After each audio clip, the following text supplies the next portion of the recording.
زبزب سا آگے بڑھا اور سر ذرا جھکا کر اندر داخل ہو گیا۔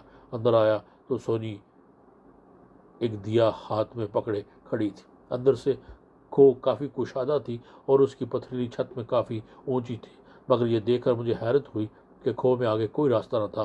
میں نے سونی سے پوچھا، سونی آگے تو مجھے کوئی راستہ نظر نہیں آ رہا، ہم کہاں جائیں گے؟ اور بات سن کر مسکرائی، ذرات ہونے دو، اس کے بعد اس کی دیوار خود ہی شک ہو جائے گی، پھر ہم اس میں داخل ہو کر واپس اپنی دنیا میں پہنچ جائیں گے۔ میں اس کی بات پر عجیب سی الجھن کا شکار ہو گیا۔ تاہم میں نے اس سے کہا کہ میں جگدیش کو کیفر کردار تک ضرور پہنچانا چاہتا ہوں۔ اللہ کے برگزیدہ بزرگ نے مجھ سے وعدہ لیا ہے اور میری یہ خوش قسمتی ہے کہ مجھے یہ نیک ساتھ ملی ہے، میں اسے ضرور پورا کروں گا۔ چل تو سونی، مجھے بتاؤ وہ مردود اس وقت کہاں ہے؟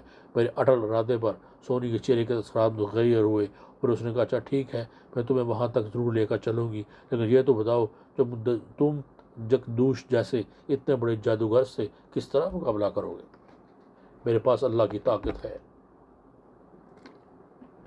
اور یہ تعویذ، میں نے مسکرا کہا اور فخر کے ساتھ سونی کو اپنی جیب سے بابا کمال شاہ والے بڑے ہوئے منصوری پیسے والے تعویذ نکال اسے دکھائے، پھر اپنے دائیں بازو کی آستین پر اوپر اٹھا کر اسے دوسرا تعویذ بھی دکھایا۔ میں نے دیکھا سونی کے چہرے پر عجیب سے تاثرات ابھر آئے۔ جانے کیوں مجھے سونی کے یہ انداز اتوار مختلف سے نظر آ رہے تھے۔ وہ مسکرا میرے قریب آئی اور میرے گلے میں بہیں ڈال کر بولی، اچھا اب یہ دونوں تعویذ اتار کر تم ایک رکھ دو اور تھوڑا سا آرام کرو، میں بھی تمہارے ساتھ یہ آرام کرنا چاہتی ہوں۔ میں حیرت سے اس کو منہ تکنے لگا، اس کی آنکھوں میں عجیب سا نشہ تیرنے لگا تھا۔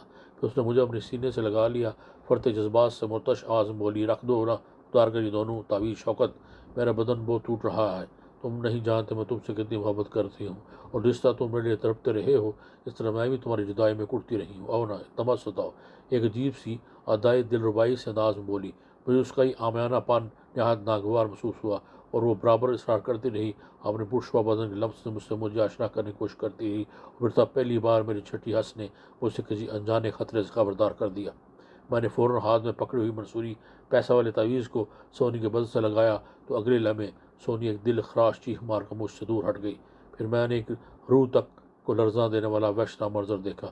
کیا دیکھتا ہوں کہ سبق اندام سونی کا حسین چہرہ یکلت سیاہ پڑنے لگا، اس کی آنکھوں کے دید پھیل کر باہر کو ابل آئے، ستواری ناک غائب ہو چکی تھی اور اسی جگہ دو بدحیت سوراخ جھانکنے لگے تھے، اور اوپر نیچے کے دونوں ہونٹ بھی سکڑ کر اندر کی طرف کھنچ گئے تھے، اور اب ان کی جگہ لمبے لمبے نوکیلے دانت نظر آ رہے تھے جن سے تازہ اور سرخ سرخ خون کی بوندیں ٹپک رہی تھیں۔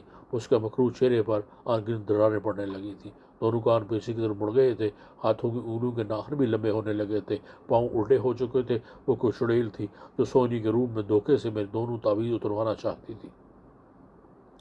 میں نے اپنی خوفزدہ کیفیت پر قابو پایا اور جلدی سے کھو کے اندر سے باہر نکلا اور ایک طرف دوڑ لگا دی۔ عقب سے اس کے خوفناک چڑیل کے ڈراؤنے کہے دور تک میرا پیچھا کرتے رہے۔ میں تب تک بھاگتا رہا جب تک میری سانس نہ پھول گئی، پھر میں ایک پہاڑی کی پتھریلی دیوار سے پشت ٹکائے سستانے بیٹھ گیا۔ تھوڑی دیر میں اپنی پھری ہوئی سانسیں بحال کرتا رہا، اب شیطانی کہکوں کی آواز معدوم ہو چکی تھی۔ میں نے اللہ کا نام لیا اور آگے بڑھ گیا۔ خدا خدا کر کے یہ منحوس پہاڑی سلسلہ ختم ہوا تو سامنے چٹیل لہگ و دہگ میدان نظر آیا۔ دن کی روشنی چاروں طرف پھیلی چکی تھی، مگر جب میں نے سر اٹھا کر آسمان کی طرف دیکھنا چاہا تو وہاں دبیز کور اور دھند کے سامنے کچھ نظر نہ آیا۔ میں نے اس چٹیل میدان کو عبور کرنے سے پہلے اپنے پاس موجودہ زرد رس دار پھل کھائے، پھر آگے چل پڑا۔ آگے بڑھتا رہا، چلتا رہا، جدھر تھک جاتا ذرا دیر کو سستانے کے لیے بیٹھ جاتا اور ذرا ہی دیر میں بعد تازہ دم ہو کر دوبارہ چل پڑتا۔ اس طرح چلتے رہنے کے باوجود بھی میدان ختم ہونے کا نام ہی نہیں لے رہا تھا، حتیٰ کہ ایک بار پھر چاروں طرف اندھیارے سے چھانے لگے۔ میرا دل جانے کیوں ہولنے لگا اور میں نے قدرے سہم کر وہیں بیٹھ گیا اور رفتہ رفتہ اس ویران ماحول میں اترنے والے اندھیروں کو خاموشی سے دیکھنے لگا۔ پھر میرے دیکھتے ہی دیکھتے ہر طرف گھور تاریکی چھا گئی۔ پھر تھوڑی سی دیر گزری تھی کہ آس پاس کا ماحول پھر روشن ہونے لگا، لیکن اس بہرحال دن کا اجالا نہیں کہا جا سکتا تھا۔ یہ چمکیلی سی پرسرار تلسمانی روشنی تھی جو مدھم مدھم سی تھی، جیسے کہیں دور چاند نکل آیا ہو، مگر وہ نظر نہیں آ رہا تھا۔ بڑی عجیب دنیا تھی یہ، شاید میں پاتال کی منحوس گہرائیوں میں اتر آیا تھا۔ یہ احساس ہوتے ہی جانے کیوں میرے پورے بدن میں خوف کی سرسراہٹ دوڑ گئی، ایک عجیب سی سنسنی کا احساس ہونے لگا تھا۔ مجھے میں دم خود سا اس ویران اور ہولناک ماحول میں بیٹھا رہا۔ پھر میری آنکھیں نیند سے بوجھل ہونے لگیں۔ میں وہی بربری مٹی والی زمین پر لیٹ گیا۔ پھر جانے کب نیند کی دیوی مجھ پر مہربان ہوئی اور میں سو گیا۔ اچانک میری آنکھ کھلی۔ لیٹے لیٹے مجھے یوں لگا جیسے میرے جسم پر لاتعداد چیونٹیاں رینگ رہی ہیں۔ میں ہڑبڑا کر اٹھ بیٹھا تو دہشت سے میرا چہرہ فاق ہو گیا۔ میرے بدن پر گرد موٹے موٹے سروں والے سر رنگ کے چیونٹے رینگ رہے تھے، بلکہ میرے بدن پر ہی نہیں، مجھے زمین پر ان کی فوج ظفر موج سی رینگتی نظر آئی۔ میں پاگلوں کی طرح دوڑ پڑا اور ساتھ ہی ساتھ دونوں ہاتھوں سے اپنے جسم اور کپڑوں پر چمٹے ہوئے موٹے موٹے چمٹوں کو بھی جھٹکتا جاتا۔ چاہنے تو مجھے کاٹ ہی لیا تھا۔ مجھے بے اختیار جھرجھری آ گئی، تاہم میں نے بہت جلد ان خونی چمٹوں سے نجات حاصل کر لی اور وحش زدہ ہو کر دوڑنے لگا۔ پھر کافی دور جا کر میں کھڑا ہو گیا اور زور زور سے ہانپنے لگا۔ یا امن تھا، نہ جانے یہ کم وقت کہاں سے آن وارد ہوئے تھے، بلکہ یہ تو مجھے قبروں میں رہنے والے مردہ خور چیمٹے محسوس ہو رہے تھے۔ مجھے یہ سوچ کر پھریری آ گئی کہ کہیں یہ کم وقت مجھے کوئی مردہ سمجھ کر تو نہیں کاٹنے لگے تھے۔ بہرطور میں وہیں بیٹھ گیا۔ نیند میری آنکھوں سے اب کوسوں دور بھاگ چکی تھی۔ رات کا جانے کون سا پہر تھا۔ میں دم خود سا بیٹھا رہا، تب پھر اچانک میں چونکا۔ وہ عجیب سی آواز تھی، بالکل مدھم سی سر کرتی سرسراتی آواز جو میرے دائیں جانب سے آ رہی تھی۔ میں نے جلدی گردن موڑ کر مذکورہ سب کی طرف دیکھا اور دہشت سے میری آنکھیں پھٹے کی پھٹی رہ گئی۔ وہ دیو قامت وہ بڑی خوفناک مکڑی تھی۔ اس کی لمبی لمبی انگنت ٹانگیں تھیں اور ان پتلی غلیظ ٹانگوں کے آغاز مرکز میں ایک فٹ بال جتنا اس کا بڑا سا سر بھی تھا، جس پر ابری ہوئی دو مٹر کے دانوں جیسی بڑی بڑی کالی آنکھیں مجھے گور رہی تھیں۔ آنکھوں سے نیچے مجھے اس کا منہ چھوٹا تھا، مگر دو اوپر اور دو نیچے اس کے بڑے بڑے ڈنگ نما دانت سفر نظر آ رہے تھے۔ اتنی بڑی مکڑی میں نے زندگی میں پہلی بار دیکھی تھی۔ مجھے یوں لگ رہا تھا جیسے میں کسی قدیم دور میں موجود تھا۔ ساحل سمندر پر ملنے والے جسیم مگرمچھ، پھر غیر معمولی ذہامت کے موٹے موٹے سرخ چیمٹے کے بعد یہ تیسری دیوزاد مخلوق دکھ رہا تھا جس نے میرا عمر ہی خشک کر کے رکھ دیا۔ ایک تو میں تھا تنہا، بھلا کیسے اتنی بڑی مکڑی کا مقابلہ کر سکتا تھا؟ وہ مکڑی مجھے اپنی جانب متوجہ پا کر اب تیز اپنی پتلی مگر مضبوط ٹانگیں چلاتی میرے قریب آنے لگی۔ میں اس قدر دہشت زدہ ہو گیا تھا کہ میری ٹانگیں تک لرزنے لگی تھی، مگر بہرحال جلد ہی جان بچانے کا خوف مجھ پر غالب آیا اور میں پھرتی سے اٹھ کر دوڑ پڑا۔ پھر دوڑتے دوڑتے میں نے پیچھے زدہ گردن گھما کر دیکھا تو وہ مکڑی میرے سر پر پہنچا ہی چاہتی تھی۔ بے اختیار میرے حلق سے مارے دہشت کی چیخ خارج ہو گئی۔ پھر اچانک جیسے کسی نے میرے اوپر جال پھینکا ہو۔ وہ جال عجیب سا تھا، لجلا سا بدبودار، جس نے مجھے چاروں طرف سے رسن بستہ کر ڈالا اور میں بے دم ہو کر گر پڑا۔ زمین پر گرتے ہی میں جس قدر اس جال سے چھٹکارا پانے کے لیے ہاتھ پاؤں چلاتا، اس قدر مزید الجھتا چلا جاتا۔ بالآخر تھک ہار کر میں نے کوشش ترک کر دی اور لگا زور زور سے ہانپنے۔ پھر میں نے لیٹے لیٹے اس دیو کو مکڑی کو اپنی طرف دھیرے دھیرے بڑھتے دیکھا۔ اب یہ دیکھ کر مجھے بے اختیار جھرجھری سی آ گئی کہ جال مکڑی کے سوراخ در منہ سے جالے کی صورت ابل رہا تھا، تو اس کے شاید لاب دہن تھا۔ مجھے خوف کے ساتھ کرعت آنے لگی۔ میں دہشت سے پھٹی ہوئی آنکھوں سے خوفناک مکڑی کو اپنی جانب بڑھتے ہوئے تکے جا رہا تھا۔ وہ اپنی ابری ہوئی مٹر کے دانوں جیسی کالی کالی آنکھوں سے مجھے گھورتے ہوئے میری طرف بڑھ رہی تھی، ساتھ ہی ساتھ اپنے باہر کو نکلے ہوئے ڈنک کی طرح کے دانتوں کو بھی کچکچا رہی تھی۔ مجھے اپنی موت سے صاف نظر آ رہی تھی۔ بوتوں چڑیلوں سے تو میں اپنے تعویذوں کے زور پر لڑ سکتا تھا، مگر اس حیوانی مخلوق سے کیسے مقابلہ کرتا جس نے مجھے آن کی آن میں اپنے لیسدار جالے میں پھانس لیا تھا۔ میں جال میں الجھا زمین پر لیٹا مکڑی کو گویا اپنی موت کی صورت اپنی طرف بڑھتے ہوئے تکے جا رہا تھا۔ میری آنکھوں میں خوف اتر آیا۔ مکڑی میرے قریب آ کر رک گئی۔ مجھے اس سے گھن آنے لگی۔ اس کا فٹ بال جیسا گول سر مٹیالے رنگ کا تھا اور چھوٹے چھوٹے کانٹے دار بال اگے نظر آ رہے تھے۔ چھوٹے منہ سے جھانکتے ڈنگ نما دانتوں سے رقیق مادہ ٹپک رہا تھا۔ مجھے بے اختیار جھرجھری سی آ گئی۔ میں نے ایک بار خود کو اس لیسدار جال سے چھڑانے کی کوشش کی، مگر اتنا ہی الجھتا چلا گیا۔ میرے چہرے پر بس مکڑی کے جالے سے چپک گئے تھے، جس کی وجہ سے مجھے دھندلا دھندلا دکھائی دے رہا تھا۔ میں جیسے جال کے گولے میں مقید ہو کر رہ گیا تھا۔ تب پھر جانے ایک اس دیوکان مکڑی کے منہ سے تار برآمد ہوئی جو جال کے ساتھ منسلک ہو گئی۔ اس کے بعد مکڑی نے پیچھے سرکنا شروع کر دیا۔ وہ مجھے جال سمیت اپنے ساتھ گھسٹے جا رہی تھی۔ جال اتنا ملائم اور ریشم دار تھا کہ بآسانی زمین پر پھسلتا چلا جا رہا تھا۔ جال کے باریک تار بہت مضبوطی سے باہم جڑے ہوئے تھے اور ان کا کوئی سرا مجھے نظر نہیں آ رہا تھا۔ میں تھک آ کر تن بہ تقدیر ہو گیا، تاہم اتنا مجھے اندازہ ہو چلا تھا کہ منوس بکری مجھے اپنے کسی کمی گاہ پر لے جا کر بڑے آرام سے لقمہ بنانے کا ارادہ رکھتی ہے۔ وہ بکری بڑے آرام سے مجھے اپنی جال میں سمیٹ کشتے چاہ رہی تھی۔ لگ بھگ کوئی آدھا کلومیٹر کا فاصلے پر اونچے اونچے نیچے ٹیلوں کا سلسلہ شروع ہو گیا، پھر نسبتاً اونچے ٹیلے کی اوٹ میں آ کر بکری رک گئی۔ میرا دل زور زور سے دھڑکنا شروع کر گیا، مجھے اپنی یقینی موت بالکل سامنے نظر آ رہی تھی، کیونکہ رکنے کے بعد مکڑی نے اب دھیرے دھیرے میرے قریب آنا شروع کر دیا تھا، اور ساتھ ہی ساتھ اپنے اوپر نیچے چاروں دانتوں کو بھی حرکت دے رہی تھی۔ میں سمجھ گیا کہ اب مجھے کتر کتر کر ہڑپ کرنے کا ارادہ رکھتی ہے۔ میں بے بسی سے گویا اپنی موت کا منتظر تھا کہ اچانک فضا میں ایک تیز چیخ کی آواز ابھری۔ بکری یکدم ٹھٹک کر رک گئی۔ میں نے چیخ کی سمت دیکھا تو مجھے بکری کے گرد پتلی پتلی ٹانگوں اور ہاتھوں والے پستہ کامند انسان نظر آئے۔ وہ ننگ دلنگ تھے، ستر پوشی کے نام پر صرف ایک کھال کا ٹکڑا باندھ رکھا تھا۔ ان کے جسم تانبے کی طرح چمک رہے تھے، چہرے تکون تھے، بھویں غائب تھیں، منہ بھی پتلا تھا، بال نہیں تھے۔ انہوں نے اپنے ہاتھ میں اپنے قد سے بڑے لمبے لمبے اینوں والے سنان بھالے تھام رکھے تھے۔ ان عجیب و غریب وضع کے انسانوں کو دیکھ کر مجھے اچنبھا ہوا، شاید انہوں نے بکری کو چیخ کر للکارا تھا۔ ان کی تو 8-10 کے قریب ہی تھی۔ میں نے دیکھا بکری اپنے فٹ بال نما سر دائیں بائیں گھما کر ان کی طرف دیکھا تھا، تب پھر عجیب الخلق انسانوں نے اپنے بھالوں کے ساتھ بکری کو پرے دھکیلنا شروع کر دیا۔ بکری غضبناک ہونے لگی۔ وہ سمجھ گئی تھی کہ اس سے اس کا شکار چھینا جا رہا تھا۔ وہ اتنی آسانی سے منہ کا نوالا دینے پر ہرگز تیار نہ تھی۔ نتیجتاً ایک جنگ کا سماں باندھ گیا۔ بکری نے ان کا گھیرا توڑنے کے لیے ایک طرف کھڑے حریفوں پر جھپٹی تو ایک طرف کو ہو گئے۔ البتہ تیسرے بار بکری نے منہ کا لیسدار جھاڑ پھینک دیا۔ تار میں جکڑنے کی دیر تھی کہ بکری نے اسے تار سمیت گھسڑ لیا اور اپنی بڑی بڑی ٹانگوں سے اسے مارنے لگی۔ اپنے ہاتھی کی حالت دیکھ کر باقیوں نے اپنے ہاتھوں میں تھامے سنان بکری پر اچھال دیے۔ ان کے نشانے خطا نہیں گئے تھے، سب کے سب سنان بکری کے فٹ بال جیسے سر میں پیوست ہو گئے اور بکری کے سر سے سیاہ رنگ کا مواد خارج ہونے لگا۔ اس نے جان بچانے کی کوشش کی اور دوڑ لگا دی، مگر ذرا سی دور جا کر پتلی پتلی لامی ٹانگوں پر لٹکاتی ہوئی زمین بوس ہو گئی۔ ان عجیب الخلق انسانوں نے خوشی اور فتح کا اظہار کیا، ایک نعرہ بلند کیا، پھر انہوں نے آگے بڑھ کر اپنے سنان کھینچ لیے۔ ان کا ایک ساتھی جو ابتدائی حملے میں اچانک بکری کے حملے کی زد میں آ گیا تھا، زخمی حالت میں زمین پر پڑا تھا۔ 2 افراد اس طرف متوجہ ہوئے، باقی میری طرف بڑھے۔ جہاں مجھے اس دیوزاد آدم اور بکری سے جان چھوڑنے کی خوشی ہو رہی تھی، وہاں ان عجیب و غریب مرہنی سے انسانوں کے ٹولے کو دیکھ کر پریشانی بھی۔ جانے اب یہ میرے ساتھ کیا سلوک کریں گے؟ کہیں میرے ساتھ آسمان سے گرا کھجور میں اٹکا والا معاملہ نہ ہو جائے۔ آخر میں اپنے ان نژاد ہندو کو آس بھری نظروں سے تکنے لگا، جو اپنے سنان کی مدد سے میرے گرد لپٹا ہوا جال توڑنے کی کوشش میں جتے ہوئے تھے۔ جلدی میں آزاد ہو کر زمین پر کھڑا ہو گیا۔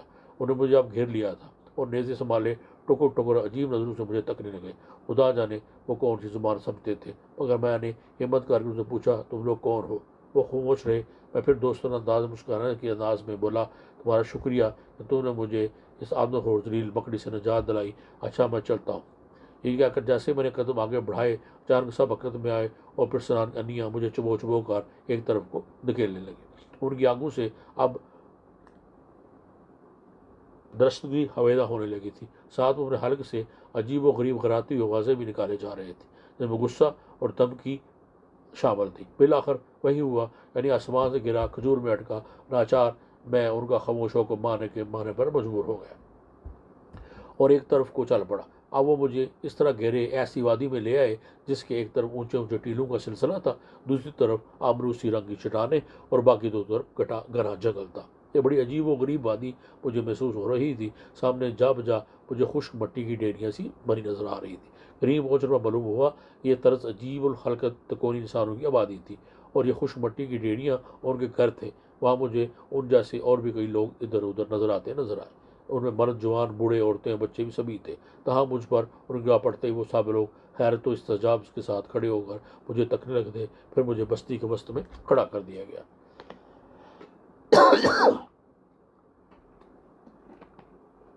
اس طرح جیسے کوئی مجرم ہو۔ اس کے بعد فضا میں نکارہ پیٹنے کی آواز ابھری۔